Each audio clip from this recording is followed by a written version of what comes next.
those people who are in your house, whether you're a teacher or not a teacher, those relationships are the things that matter.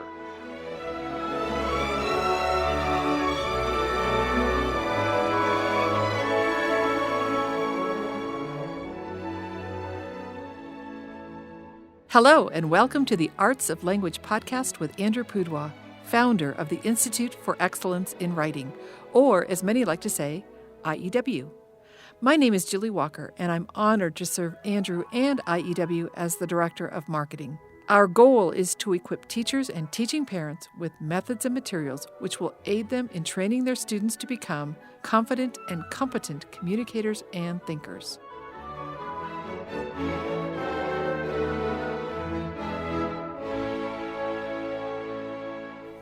So, Andrew, I just realized why you like to travel so much and go to these conferences that you go to. Why is that? Well, in addition to talking to families and encouraging them, you get to hang out with your buddies. That is true. That is true. And so we have one of your buddies on the show with us today. We have Todd Wilson, the family man. The family man. The funny guy. That's me. I'm here. And I guess, Todd, I'm trying to figure out when we first met, but it had to be pushing 17 years ago. Do you I was thinking it was in high school. I thought it was in high school.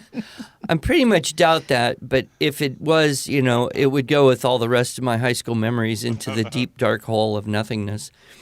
But no, I grew up in California. You grew up in, what, Indiana? Indiana, yeah, I'm a Hoosier.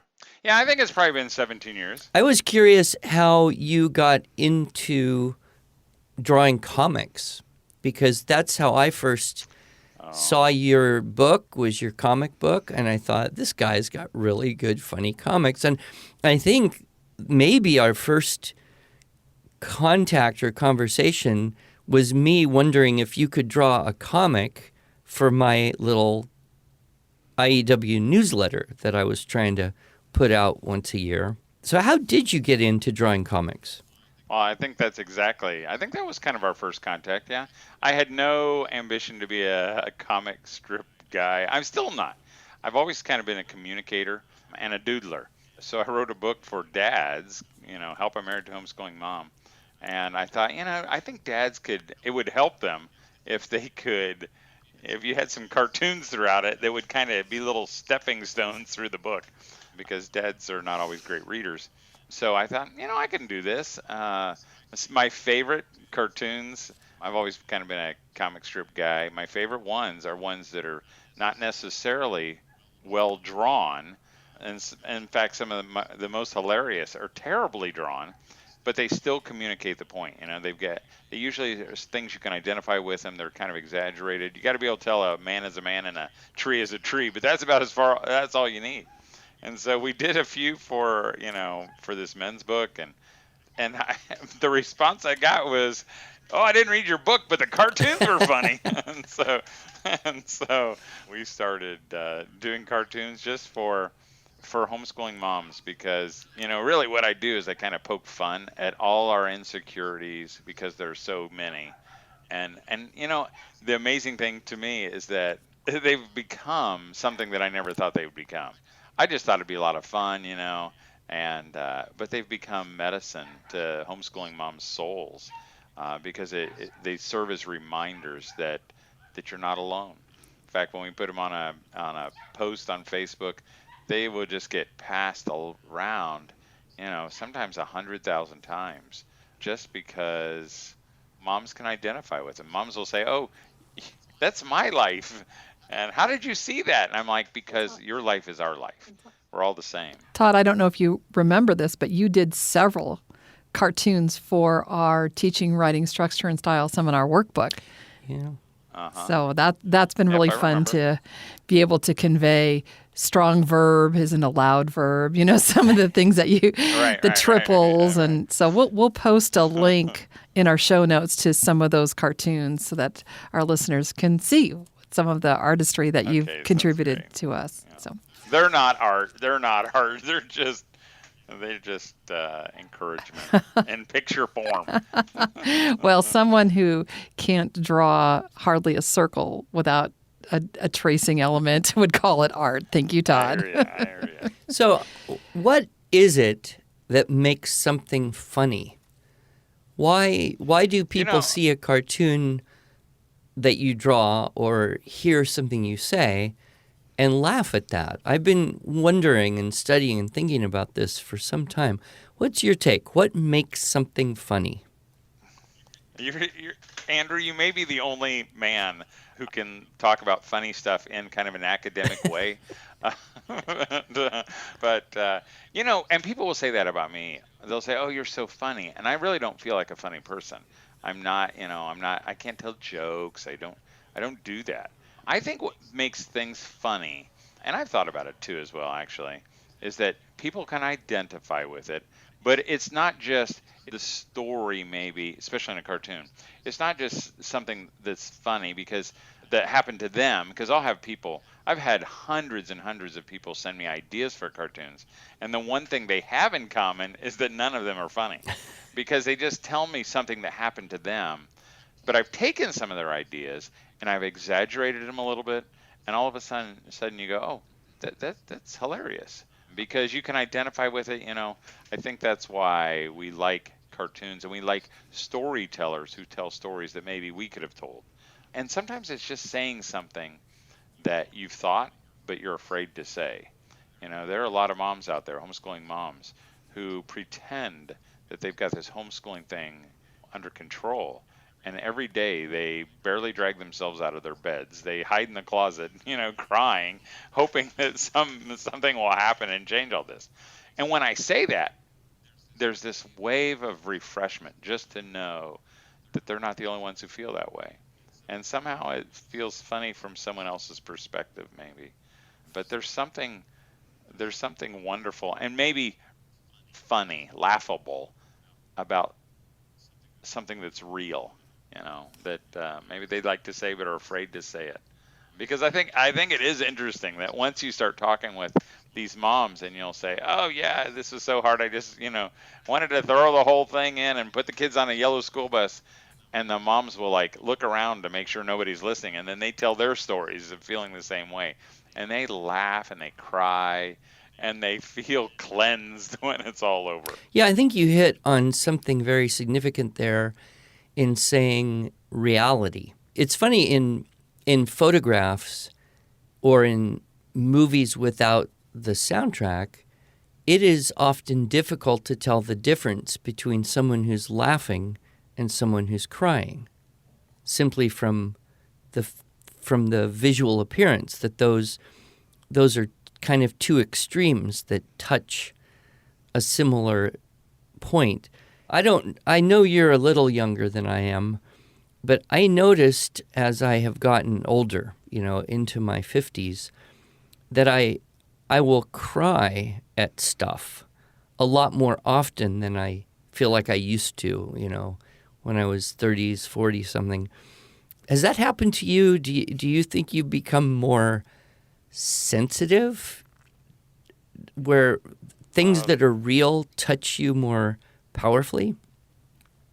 Well, I know that I think I do feel touched by that in certain areas. Our kids are growing up. We have married sons that are getting married, and we have a granddaughter and expecting another. And when I see sometimes parents with young children, things that I no longer have, I feel that, or I feel that deeply. Maybe it's, maybe part of that and is just, where the Bible says, teach us to number our days. Sometimes I feel like I'm learning that lesson, or I have learned that lesson, because it is so fleeting.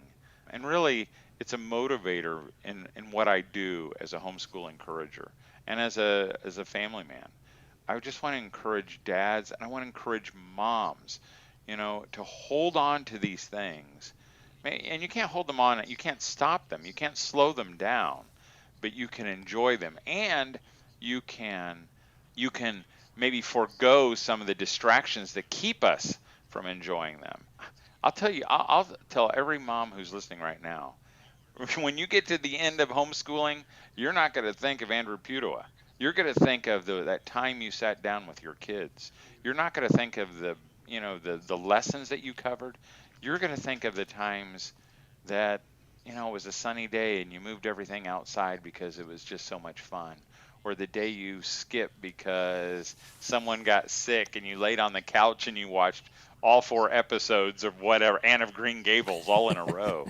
Those are the things that I feel that feel very emotional to me. In your cartoons, these little touch points of truth, I know that one thing you and I have shared and talked about is the difference between raising boys and girls, and having both and seeing I hate to use the word, but the stereotypical differences.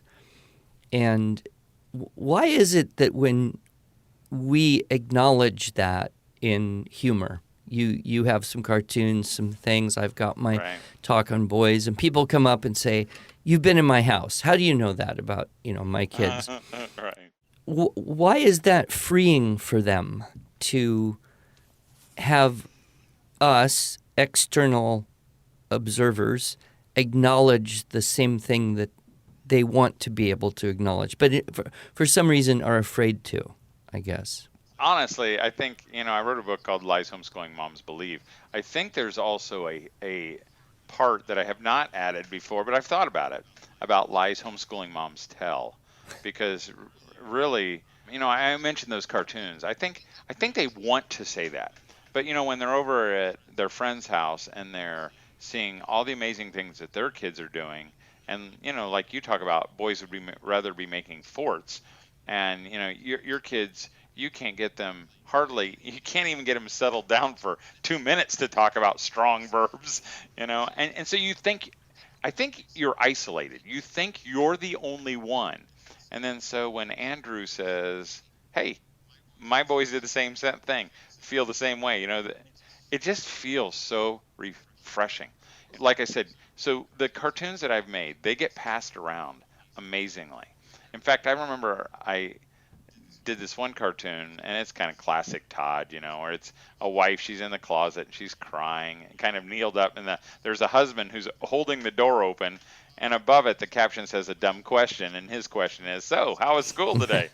And I'll tell you, I put that out one time and it got passed around. I mean, it just started boom, boom, boom, boom, boom, boom, passing around thousands and tens of thousands of times. Lots of comments, 100 comments, "Oh, that was me the other day." But then one mother will say, "Oh, I've never found myself in there. I love homeschooling." And there will not be one more comment. I'm not kidding. There is not one more comment after that. The truth is that mom does feel that way. Mm-hmm. Because, I've talked to some of those moms who will say, "Well, I don't believe those lies, Todd." And then as they're talking to me, I'm like, "You just said you believe them all." Mm. But you portray something else. And so I think, Andrew, when you say something, that's real, or I do, or anybody does, it's validating to the person who's listening that I'm normal, Mm-hmm. and I think it evidences itself in this laughter, not because they think it's so funny. I think it's this pulse of emotion that just comes out, like popping a cork off a bottle. And sometimes it comes out as laughter, and sometimes they're sitting there as you're talking about your kids making forts and whatever, building swords, and they cry instead of laughing, not because they're sad, but that it just is like a wave of refreshment to hear that. And so really I'm challenging every mom who's listening to be real with those things. I think I can only remember one time, where I said something real that someone came and challenged that and said, "Well, I don't think that's very good." Every other single time, they always come up and they think more highly of you when you share your dirt than when you share your good stuff. And I think that's interesting to me, because I feel the same way. Honestly, I like Andrew better. I like you better, Andrew, when you share your real stuff, because I think, "Oh, he's not just some brainy guy who taught his kids and has no problem. He's just like my kids, and he's just like me." And it draws me to you. Yeah, one thing I was contemplating as you were talking about the lies moms believe and tell, and also kind of the effect of the social media on people. I think you've come across research I've seen that shows how really people tend to be more unhappy the more time they spend on Facebook, Twitter, Instagram, Snapchat, because they are then comparing their ugly, imperfect life with what appears to be, the best of everyone else. I know you speak and write about technology, Taming the Techno Beast, one of your bestsellers, I'm sure. Have you had anyone kind of say that to you? Like, I just don't even want to hear about someone else's perfect day and see their perfect meal and see their perfect family. But I think moms say that all the time. But it's kind of like pigs jumping in the mud. We hate it, and yet we cannot pull ourselves away from it. I don't know what the deal is. Even I sometimes will feel that. If I look at your page and I like, wow, look at all the activity they're getting, and look at the little activity that I'm getting, or look where Andrew's speaking and look where I'm not speaking. And all of a sudden you begin to look at your life that you used to like, and you think, this is not any good. His is way better. In fact, I'll tell you what I really admire. I admire the moms who make a conscious effort and really pull out of it. I know my wife, she has at times, she took the Facebook app off her phone so she couldn't run to that all the time, because it was poisoning her soul. And I think a lot of moms feel that. And I would just encourage you, Mom, because I don't think you can win the comparison game. I think, there are moms who try, some of the bloggers. I mean, it just looks like they have all the fun in the world. Their kids are amazing. Their marriages are amazing. They're always smiling. It feels like Candyland to me, where, it's all just happy in Peppermint Lane. But that's not real. It's not where we live. It's hard to look at any post, really, and not feel a little lacking when it's over. And it'll steal your joy. It'll steal the way you look at your kids. You will no longer look at your kids as wonderful little blessings from God. You'll look at them as, why can't they be like them? Why can't they do what they do? And what they're sharing isn't real anyway. So it's hard. Yeah. Have you ever thought, Todd, about making a movie? No. Because I would think that would be kind of like the perfect combination of your remarkable and synthesized talents, your way of creating little pictures and vignettes, along with, the text and the dialogue, and then the kind of transparency and honesty that we're talking about. I think you could probably, if you teamed up with some people who have, the technical experience to make it easier, you could make a fantastic film. Well, I think you should. Well, why don't you have? I'll have my agent talk to you, Andrew, and we'll see if we can do a movie deal here. I work, 20 or 30 million could probably nail me down. Well, I do know a couple movie maker types, so once they're done with their project, maybe I will send them your way. Do that. We are starting something new. I'm really excited. My son and I we're starting a kind of a new community. We're calling it the Smiling Homeschooler, and we're really hoping to do that. We're hoping to do a lot of social media kind of things, not where we show you how to homeschool in a better way, and that you're not alone, and that we're going to laugh at some of our insecurities, and maybe we'll wear little placards around our neck that said, hey, my 12-year-old didn't start reading till he was 11, and that's okay. But we're excited about this new community that might help moms smile and children smile, because my fear is, we're driving them so that they're not going to want to homeschool their kids. In fact, they're already starting to say things like, well, I'd never homeschool my kids. And when your kids say that, that means you're not doing it the right way. It is something I think we've probably both experienced, and that is raising our kids and having a home business, a family business. I have spoken many times on that topic of entrepreneurship education and how do you cultivate those types of entrepreneurial thinking in young people. What would be your observations about the pluses and minuses of kids? They've traveled with you a lot more than my kids with I did, because you go by motorhome. I usually go by airplane. But I'm sure, the other side of it too, everything from the, sending out boxes of stuff to answering questions on the phone to maybe sharing with, some of the bookkeeping type of stuff. Has that been a really great thing for your family? It's been an amazing thing for my family. Not because we're an amazing business, not because we do everything so amazingly, because, it's hard. If you want to do something easier, it's easier to do it by yourself. But it is a good thing. My kids, they've all been a part of shipping things out and boxing things up and assembling things. We travel to conventions and homeschool groups, and they've all stood across tables and loaded up tables and done change and interacted with people. It's an amazing thing. But I'll tell you again, you don't have to do the same thing. Maybe your entrepreneurshipness is just doing something together that your family does. Maybe your husband's an engineer and and he likes engineering type things. It's hard to involve a family in that. But maybe, you do some things on eBay, or maybe you just kind of keep your eyes open until God presents you something that you can do. I love it for the fact that it gives us flexibility, but what it really does, it creates this team.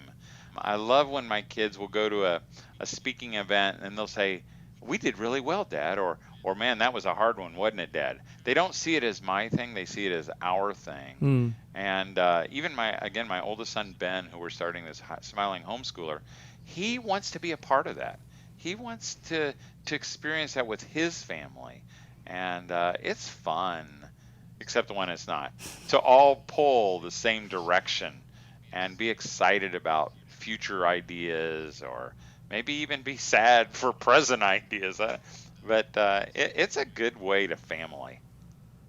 Yeah, and you speak actually to audiences beyond just homeschoolers. You do family events at churches and other types of general family gatherings. Isn't that true? Right. And yes, we speak at all kinds of things. We do couples retreats, and we just got back from Nebraska at a big family camp. But we really, it's the same thing. It's the same thing as homeschooling. I just want all families, I want dads to experience the best. I don't want them to trade it away for some things that don't matter. I want moms who homeschool or don't homeschool, I want them to experience God's best, not trade it away for things that might be a lot easier, like Facebook or Instagram, but don't really matter. Well, you've got a lot going on. I'll be very excited to see some of your new. These are going to be audio, video. What format? It's going to be everything. Everything. Okay. We're hoping to create a community where people where moms can be a part of something that helps them and their children smile. I know we'll be talking to you, Andrew, because we want to give them good tools that help them smile. IEW does that. It takes away some of those things that we do IEW. It's not one of those things that we have to labor over reinventing, and our kids smile when they're doing it. And it allows us to do that. I think there are some things out there that are stealing our smiles. They're erasing their smiles right off their faces because your kids don't like it, you don't like it, but everybody around you is telling you how to do it. Yeah. So we're gonna be talking to people whose children have already grown up. We're going to be doing some videos. We're going to have a community again where you can just share the real you and know that everybody around you is the real you too. And when we get to the end, I hope that you'll be smiling, and so will your children will be as well. Well, you always make me smile, Todd, and your name is easy for me to remember because I always think of Tom Hanks stranded on on an island in the middle of the Pacific. I actually watched that movie in an airplane flying across the Pacific. Why they would have shown that on that plane, it was a frightening irony. But of course, his friend is Wilson, the volleyball. Right. And if I were to be stranded on an island with someone, you would be a person that it would be a delight to have to spend that time with. You always have a fresh take, and you're one of the people whose smile travels through the ether. Talking to you, you could tell you're smiling. I can't see you, but I know you're smiling. I walk into I am smiling. a room, and I can't even see you in the room, and I just feel your smile. So I hope that we'll have a lot more chance to do things together, and your season is probably winding up as we all are, but that you have a beautiful season, and that we will see more books and comics and talks and movies. I really think you should start making a movie, because think of all the bad movies that people made. Well, it wouldn't be hard to do better than that. You just have to write the script and get the actors and make it happen and raise funds. This could be your next big thing. I see it. I see it. Wilson, the movie. Wilson, the Ethernet smile. I kind of like that. I like that.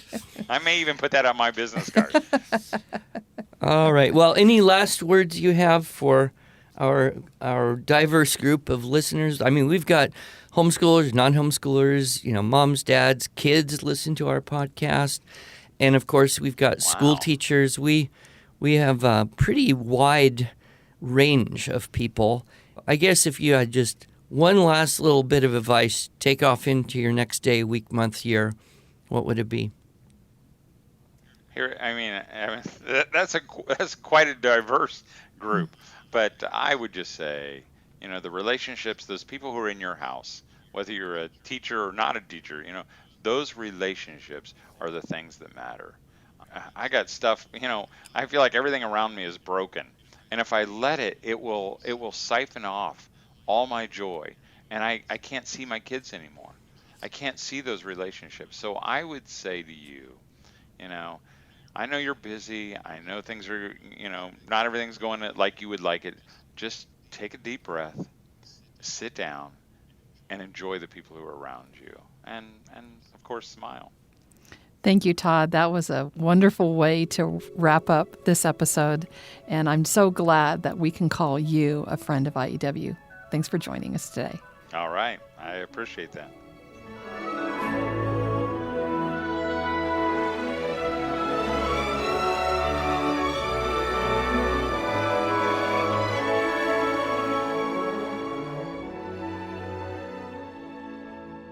Thanks so much for joining us. If you enjoyed this episode and want to hear more, you can subscribe to this podcast in iTunes, Google Play, or Stitcher, or just visit us each week at iew.com/podcasts.